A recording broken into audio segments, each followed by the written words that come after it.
Bismillahirrahmanirrahim. Assalamualaikum warahmatullahi wabarakatuh. Selamat siang pada bapak-bapak ya ibu-ibu semua. Selamat siang ibu-ibu semuanya. Terima kasih untuk waktunya. Alhamdulillah hari ini kita bisa kumpul ya untuk diseminasi budaya positif dari aksi nyata modul 1.4. Tugas saya di CGP Angkatan 8 ya, calon murid gerak. Apa itu diseminasi? Diseminasi itu penyebaran informasi ya tentang budaya positif. Di sini ada pertanyaan pemantik, jawabannya setuju atau tidak setuju. Yang pertama, di sini ada hukuman dapat mendisiplinkan anak menurut ibu semua. Setuju atau tidak? Tidak. Kalau tidak kenapa? Alasannya coba siapa ibu yang mau menyampaikan? Ibu Ida mungkin? Enggak. Makan doang. Benar dong, tidak setuju. Kenapa alasannya? Alasannya makan doang. Iya, makan doang benar. Alasannya tidak setuju, tidak kalau bukan kita tidak buat mendisiplin anak-anak. Pendisiplinan anak itu dengan berbagai cara, ada yang dengan apa tuh ya menasihati. Kalau hukuman kan istilahnya ya baik, itu dari Ibu Nurjana ya jawabannya ya.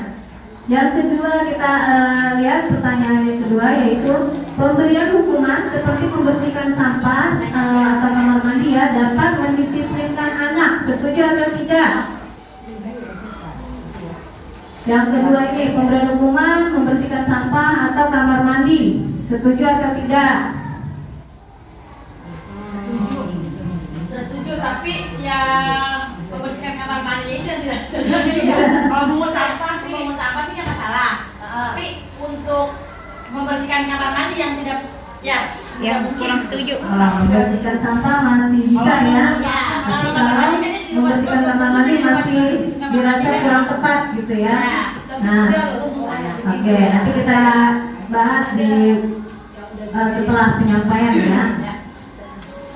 Yang ketiga, memberi penghargaan atau reward dapat meningkatkan motivasi belajar anak. Setuju atau tidak? Setuju.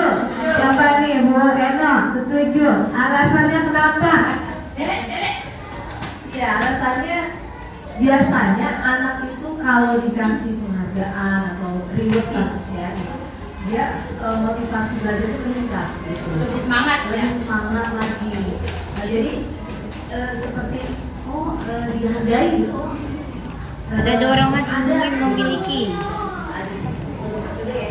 Terima kasih Bu Eno untuk penyampaiannya ya, untuk jawabannya. Ya, ini nanti akan kita bahas setelah apa yang saya sampaikan di akhir ya. Apakah setelah dibahas tetap dengan jawabannya masing-masing yang tadi atau akan berubah ya persepsinya. Ya, kita lanjutkan berikutnya. Nah, pembahasan yang di sini ada 6 pembahasan. Yang pertama ada disiplin positif dan nilai-nilai kebajikan universal. Yang kedua teori motivasi, hukuman dan penghargaan serta restitusi. Yang ketiga keyakinan kelas atau keyakinan sekolah. Yang keempat 5 kebutuhan dasar manusia. Yang kelima 5 posisi kontrol guru. Yang terakhir segitiga restitusi. Ya, lanjut dengan yang pertama. Nah, ini dulu ya pengertiannya. Disiplin positif itu apa? Disiplin positif itu ya, kita membimbing murid menumbuhkan disiplin dari dalam dirinya karena motivasi internal untuk mewujudkan murid yang merdeka dan bertanggung jawab. Jadi kita mendisiplinkan untuk melatih tanggung jawabnya. Nah, perubahan paradigma belajar dari stimulus respon menjadi teori kontrol menurut Stephen R. Covey ya. Stimulus responnya realitas atau kebutuhan kita sama, tapi pada teori kontrol realitas atau kebutuhan kita itu sebetulnya berbeda ya. Kemudian semua orang melihat hal yang sama. Dalam teori kontrol, setiap orang memiliki gambaran yang berbeda. Ya. Yang ketiga, kita mencoba mengubah orang agar berpandangan sama dengan kita. Sedangkan pada teori kontrol, di sini ada kita berusaha memahami pandangan orang lain tentang dunia. Nah, kita bahas satu-satu ya. Berikutnya, perilaku buruk dilihat sebagai satu kesalahan. Sedangkan pada teori kontrolnya, semua perilaku memiliki tujuan. Orang lain bisa mengontrol saya, sedangkan pada teori kontrol hanya Anda yang bisa mengontrol diri Anda. Saya bisa mengontrol orang lain. Di sini Anda tidak bisa mengontrol orang lain, ya, dalam teori kontrolnya. Berikutnya, pemaksaan ada pada saat bujukan gagal. Sedangkan pada teori kontrol, kolaborasi dan konsensus menciptakan pilihan-pilihan baru. Yang terakhir, model berpikir menang atau kalah. Sedangkan pada teori kontrol, model berpikir menang, ya. Nah, kita coba dari yang pertama ya. Realitasnya itu kebutuhan kita sama. Padahal aslinya semua orang kebutuhannya berbeda ya. Jelas berbeda-beda ya. Antara satu orang dengan yang lainnya. Begitu juga dengan murid. Yang kedua, semua orang melihat hal yang sama. Itu pandangan dulu ya. Tapi pada kenyataannya setiap orang memiliki gambaran yang berbeda. Begitu juga dengan murid, cara pandangnya juga berbeda. Yang ketiga, mencoba mengubah orang agar berpandangan sama dengan kita. Nah, padahal di sini kita berusaha memahami pandangan orang lain tentang dunia. Ya, kita yang memahami. Karena pandangan orang lain berbeda, jadi kita yang berusaha memahami pandangan orang lain tersebut. Berikutnya, perilaku buruk dilihat sebagai suatu kesalahan. Nah, ini yang sering ya. Kita selalu menganggap perilaku buruk itu merupakan suatu kesalahan, ya. Padahal setiap perilaku yang dilakukan pasti punya tujuan, termasuk dari kesalahan tersebut, gitu kan. Berikutnya, orang lain bisa mengontrol saya. Pada kenyataannya, yang dapat mengontrol kita hanya diri kita sendiri, ya. Kita tidak bisa. Sebetulnya nanti ada teori buka kepala tangan, ya. Ada teorinya seperti itu. Harusnya berpasangan, ya. Satu orang mengepalkan tangannya seolah-olah di dalam genggaman tangannya ini ada barang berharga miliknya. Dan yang satu orang lagi merayu, membujuk, berusaha agar yang memiliki kepalan tangan itu membuka kepalan tangannya. Bagaimana caranya? Ya, apakah dia akan terayu sampai membuka tangannya atau tetap dengan pendiriannya? Ya, di situ. Tapi kebanyakan yang sudah dipraktikkan sulit, ya, sulit untuk merayu membuka tangan itu, karena yang digenggam adalah hal yang berharga gitu. Mau dirayu dibayar berapapun tidak akan membuka. Karena apa? Semua kontrolnya ada dalam dirinya. Yang memutuskan untuk membuka atau tidak adalah dirinya sendiri, ya. Berikutnya, pemaksaan ada pada saat bujukan gagal. Nah, biasanya ya, kalau udah bujuk-bujuk gagal, ujung-ujungnya maksa. Kita kesel gitu kan, marah-marah, akhirnya dipaksa. Nah, seharusnya ada kolaborasi dan konsensus menciptakan pilihan-pilihan baru. Nah, dikasih pilihan gitu kan. Ada kolaborasinya, tidak memaksa. Kalau memaksa berarti sebelah pihak, ya. Model berpikir menang atau kalah. Ya, seharusnya model berpikirnya menang, semua menang. Kalau satu menang, semua menang. Nggak ada yang istilahnya kalah, ya.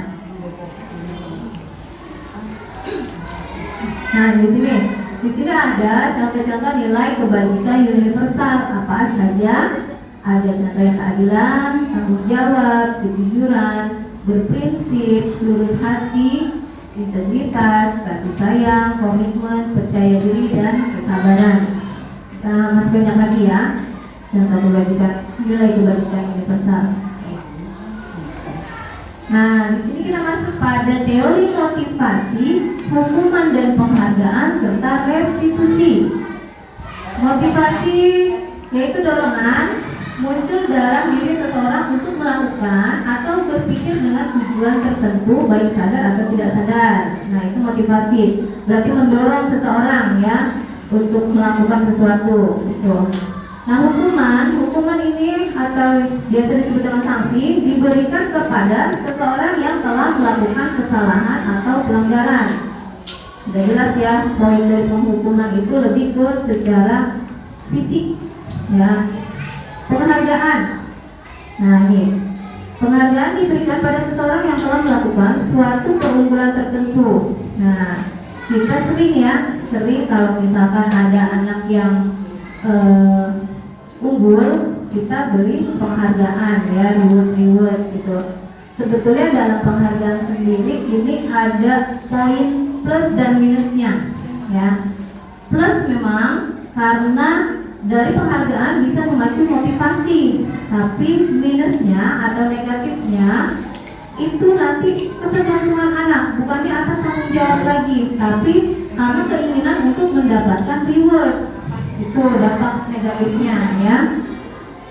Berikutnya ada restitusi. Restitusi yaitu proses menciptakan kondisi bagi murid untuk memperbaiki kesalahan mereka, sehingga mereka bisa kembali pada kelompok mereka dengan karakter yang lebih kuat. Restitusi itu bisa diibaratkan pilihan ya, pilihan ketika anak melakukan kesalahan. Jadi tanggung jawab dari mereka sendiri. Nah, di sini ada. Nah, kita lanjut ke keyakinan kelas. Keyakinan kelas atau keyakinan sekolah. Ini kita baru masuk awal tahun ajaran ya, di kelas baru. Biasanya membuat dulu peraturan ya, peraturan kelas atau peraturan sekolah. Nah, sekarang kita ubah dari peraturan tersebut ya. Kalau peraturan kan dibuat sebelah pihak ya. Misalkan peraturan sekolah sudah buat daftarnya dan itu harus dipatuhi. Ketika dilanggar, maka yang melanggar akan mendapatkan hukuman. Nah, setelah peraturan kita buat dengan kata-kata yang lebih positif. Ya, biasanya kalau dari peraturan itu bunyinya apa? Dilarang, jangan, gitu kan? Ada kata-katanya kan? Tidak boleh, gitu. Nah, sekarang dibuat dengan kata-kata atau kalimat yang positif menjadi kesepakatan kelas.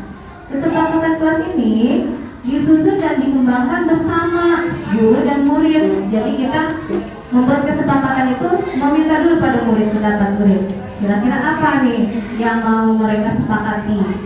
Setelah itu baru kita catat semuanya usulan-usulan dari murid, dituliskan, dipilih yang paling dominan ya untuk di kelas itu yang bisa diterapkan bersama.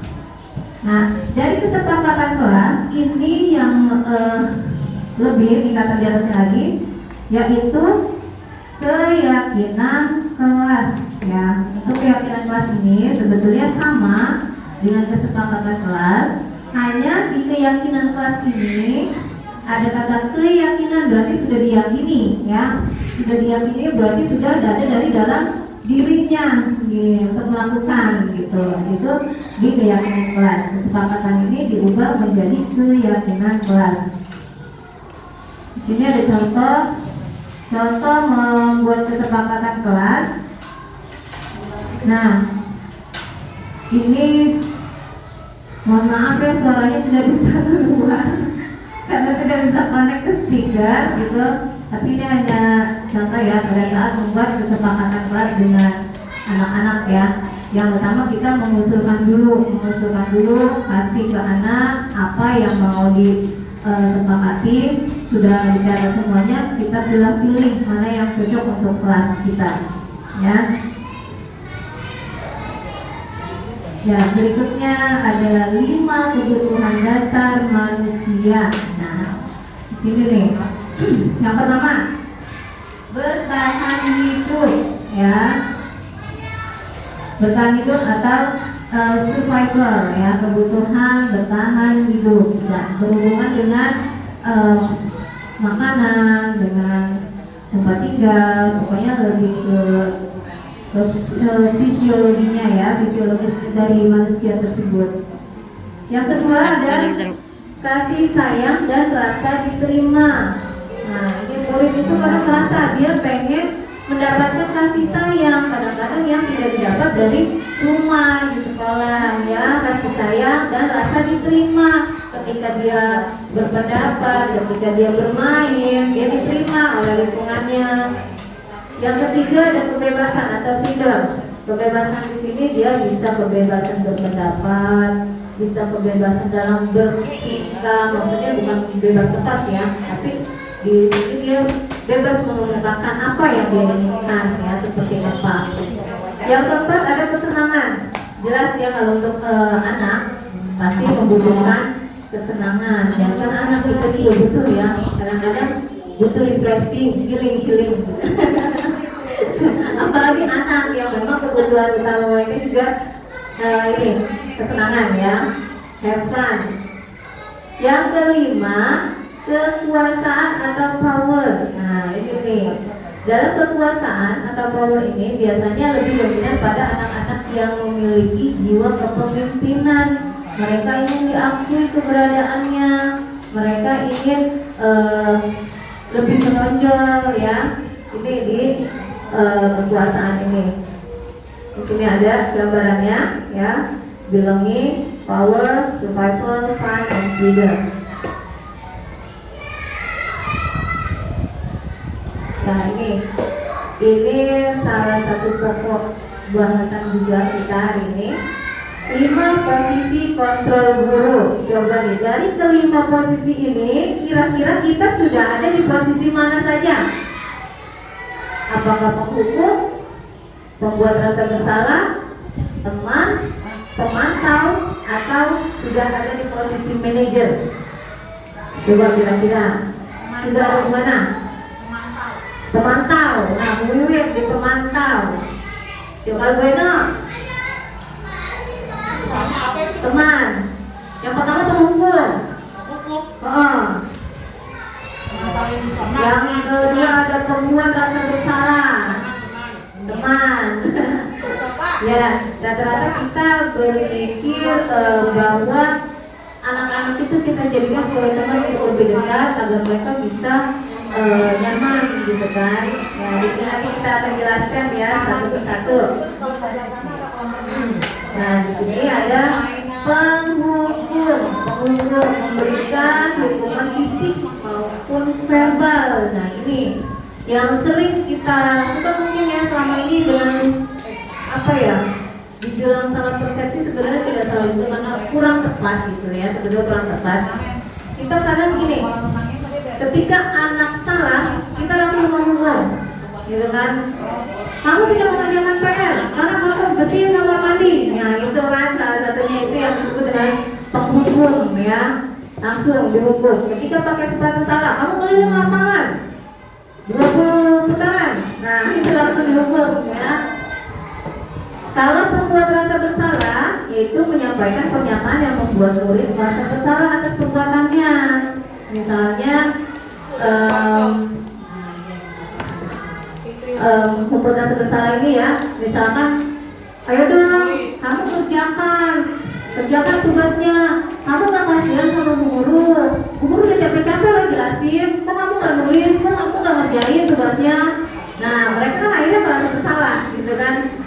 Nah, itu.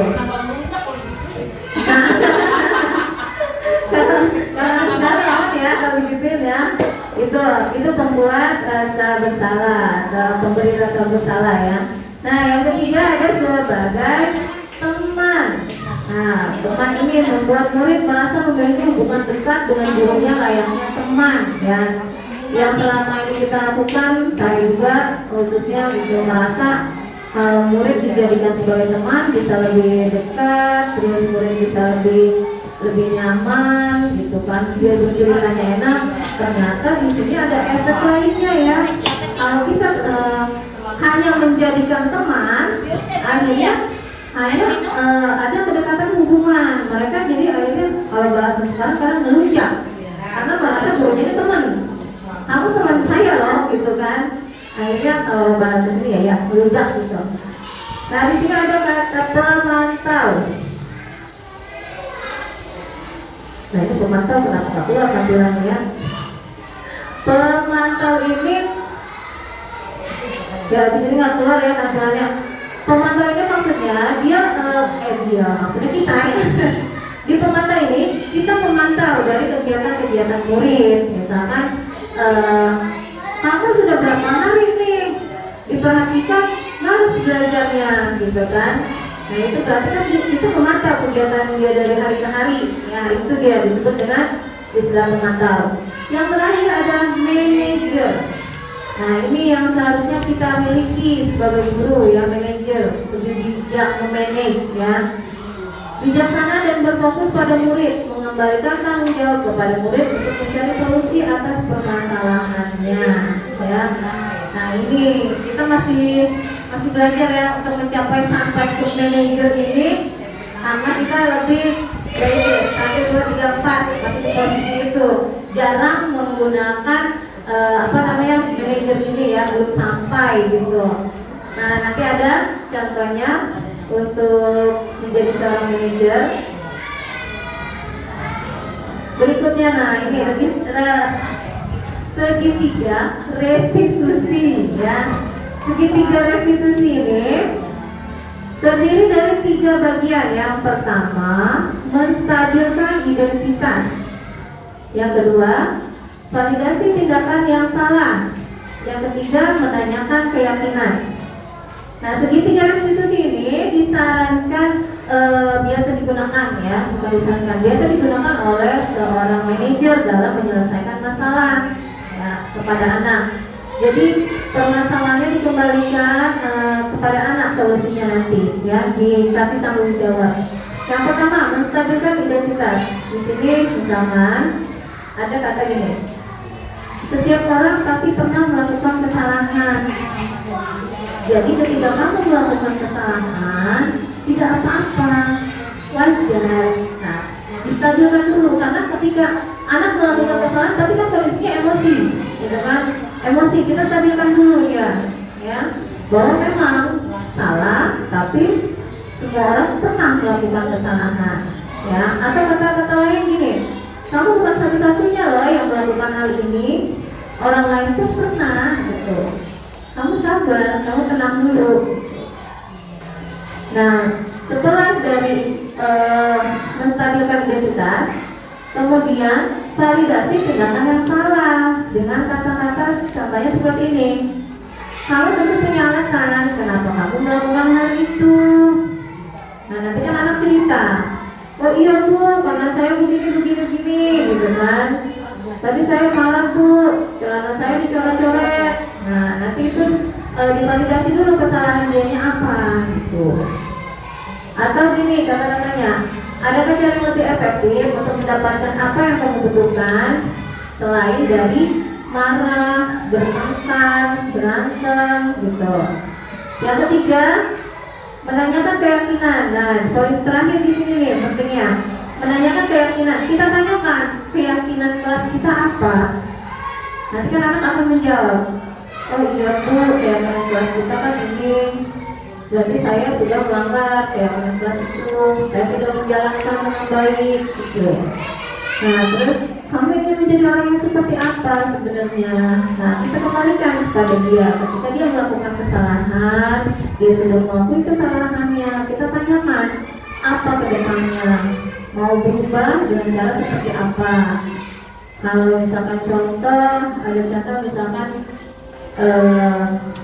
anak ketika diajar dengan guru lain, ketika guru kelasnya berhalangan, terus melakukan kesalahan, dia ngomel sama guru rival misalkan, ibu mau gini, nggak seperti guru saya, gitu kan, terus ngomongnya nggak enak, kasar segala macam. Nah kita bisa nih ambil contohnya itu, si anak itu kita panggil, kita ngobrol berdua, gitu kan. Distabilkan dulu, ditanya dulu, kenapa kamu seperti itu? Ketika dia bilang misalkan, saya nggak suka bu gurunya galak, bu gurunya pilih kasih atau apa. Nah, biar gimana kita tetap dia melakukan kesalahan, cuma kita kembalikan ke anaknya gitu kan. Jangan sampai kesalahannya itu bisa berulang terus gitu kan. Gimana caranya biar ada solusinya, tapi bukan kita yang ngasih solusi, anak sendiri yang menyelesaikannya, mencari solusinya. Misalkan ya sudah, aku maunya seperti apa, ya saya mau minta maaf misalnya sama bu guru atas tindakan saya, atau saya berjanji tidak akan mengulanginya lagi. Nah itu ya, itu tujuan dari segitiga restitusi dari posisi kontrol guru ya sebagai seorang manajer ya. Jadi itu anak nggak selalu dihukum atas kesalahannya. Kalau dihukum nanti akan teringat terus, ya kan? Teringat terus dia, oh dulu deh, guru ini nih hukumin saya terus nih, gitu kan? Terus rasa malunya juga nanti ketika teman-temannya, kamu nih dulu dihukum nih sama bu guru gara-gara ini, itu seumur hidup ya bakal diingat gitu sama teman-temannya dan dia sendiri pun gitu kan? Itu balik lagi ke mentalnya nanti ya. Nah di sini ada contoh penerapan segitiga restitusi, tapi lagi-lagi mohon maaf ada suaranya ya. Kemarin sudah buat juga. Ini kasusnya itu murid yang malas belajar, sebenarnya bukan malas belajar, dia rajin sekolah, tapi susah untuk nulis sekolah.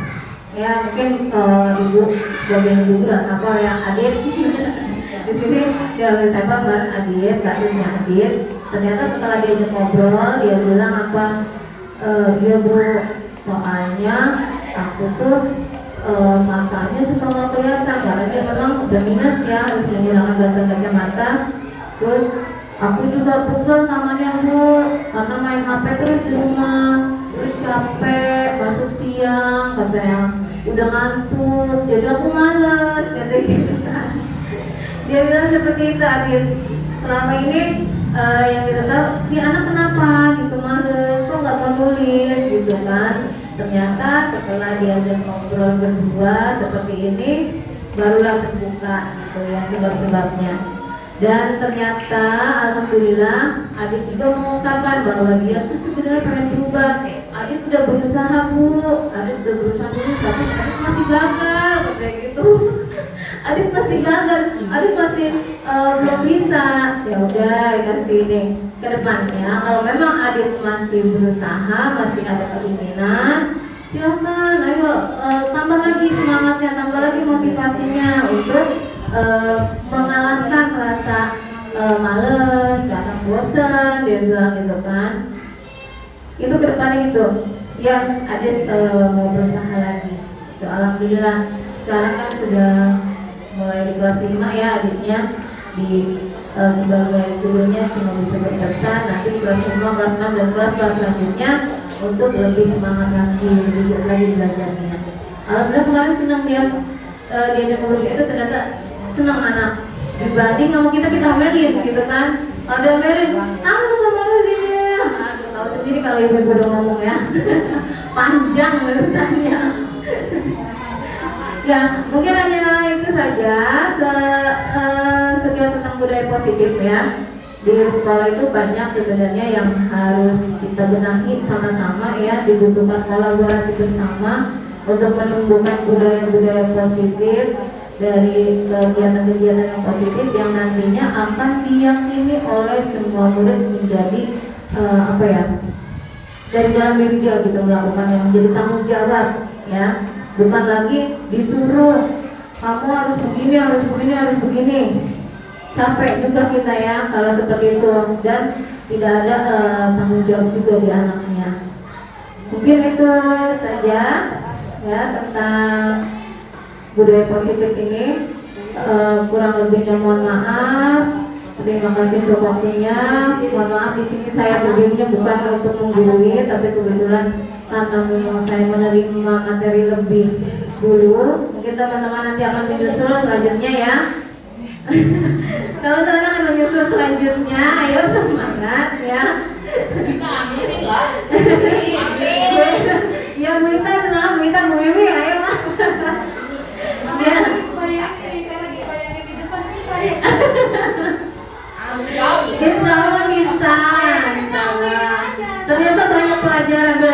pelajaran yang didapat, terutama mulai dari yang di modul 1 aja, semuanya modul ada 4 gitu kan, 4 modul tapi beranak. Modul 1 itu ada 4 anaknya, dari 11, 12, 13, 14. Di 14 ini, nah bagian budaya positif kita sebarkan gitu. Ini sudah masuk ke ruang kolaborasi di sekolah sebenarnya nih, guru.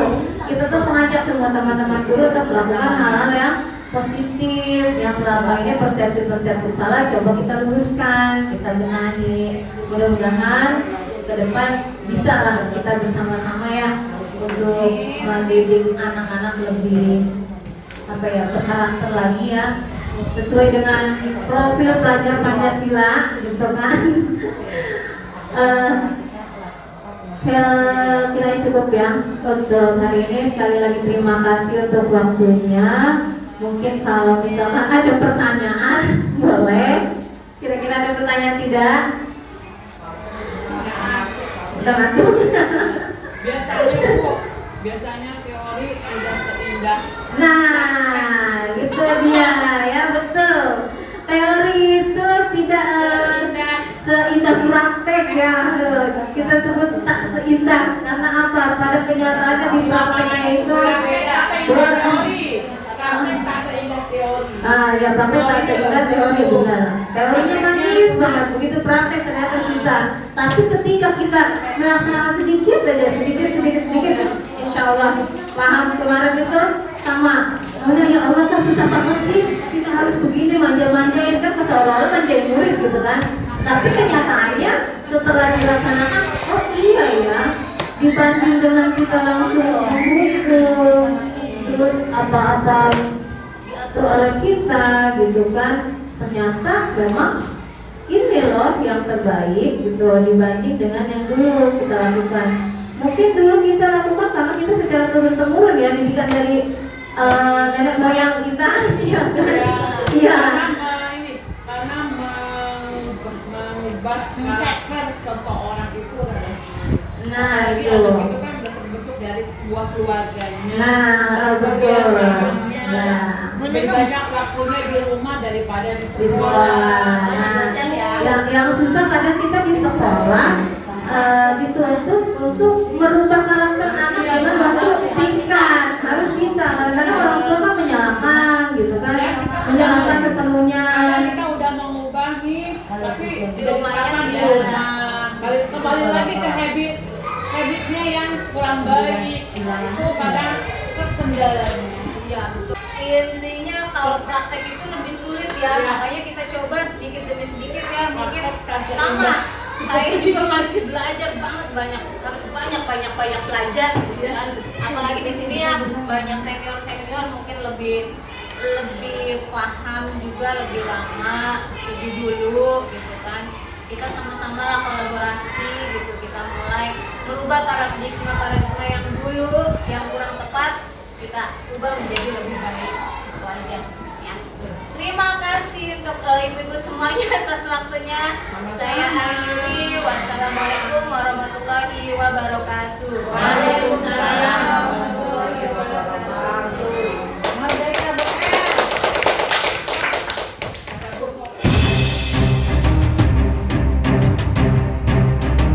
Yang pertama apa? Membersihkan kelas.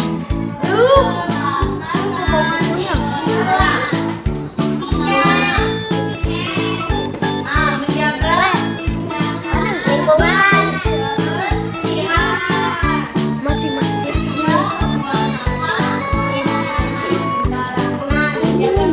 bisa ya. sabar.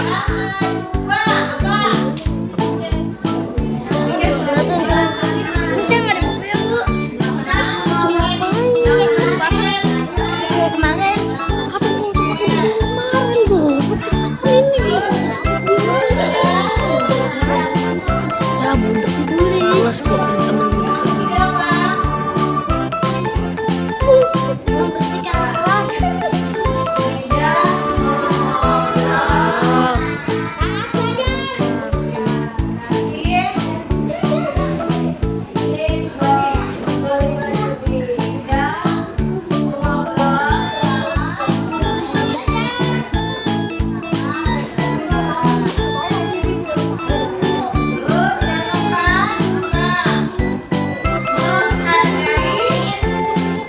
Sesama teman, Bu. Setuju. Teman.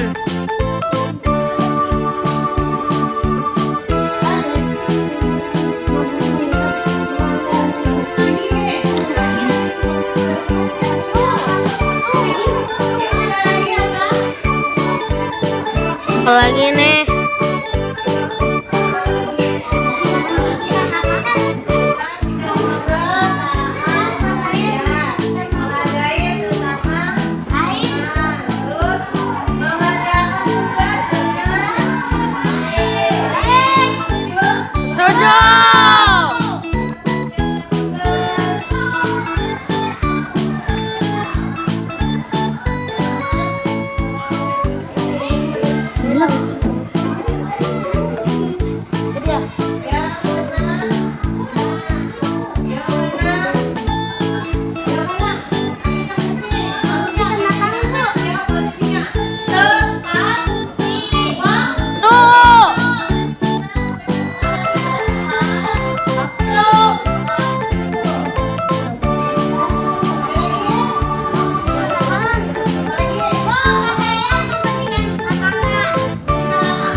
Buang sampah pada tempatnya, Bu.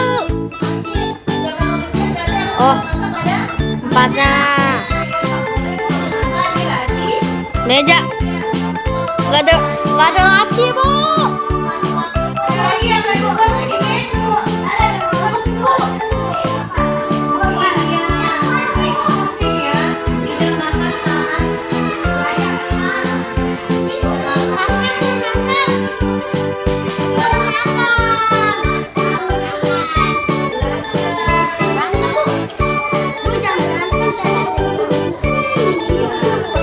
Tidak boleh bertengkar, Bu.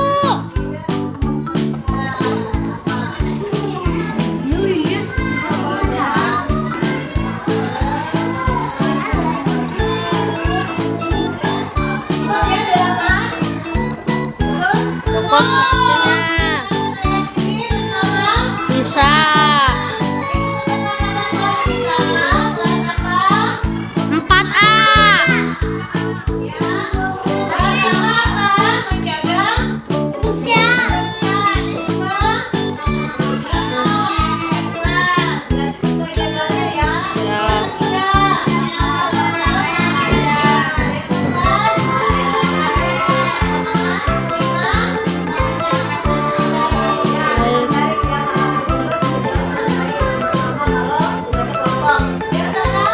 Tepat waktu.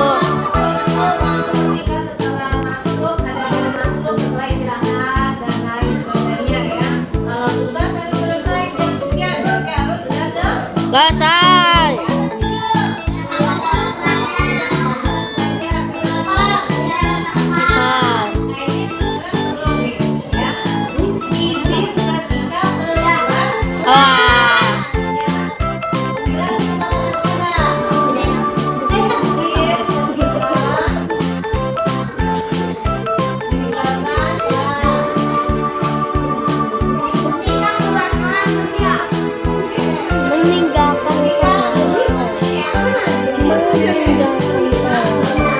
Ketika meninggalkan kamu.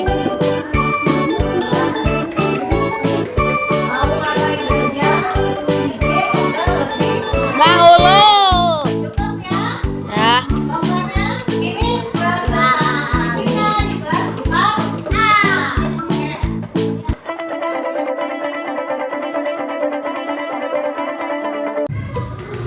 Makasih Adit, udah datang ke kantor. Adit tahu nggak kenapa dipanggil ke kantor?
lebih semangat belajar. Lagi berusaha lebih giat lagi ya, berbaik dalam itu kan harus naik kelas 5, kelas 6, SMP, ya kan? Berarti harus itu harus lebih semangat, lebih giat lagi belajar. Ya, jangan sampai tinggal dengan apa yang ingin ada dulu ungkapkan aja dulu ada mau belajar seperti ini biar lebih semangat. Kenapa? Karena bilang ada ya, diungkapkan saja. Oke, jadi itu sering juga ya. Kalau melakukan hal seperti itu lagi, harus lebih semangat. Oke, pas. Oke, semangat ya. Kalau begitu, kita kembali ke kelas. Terima kasih.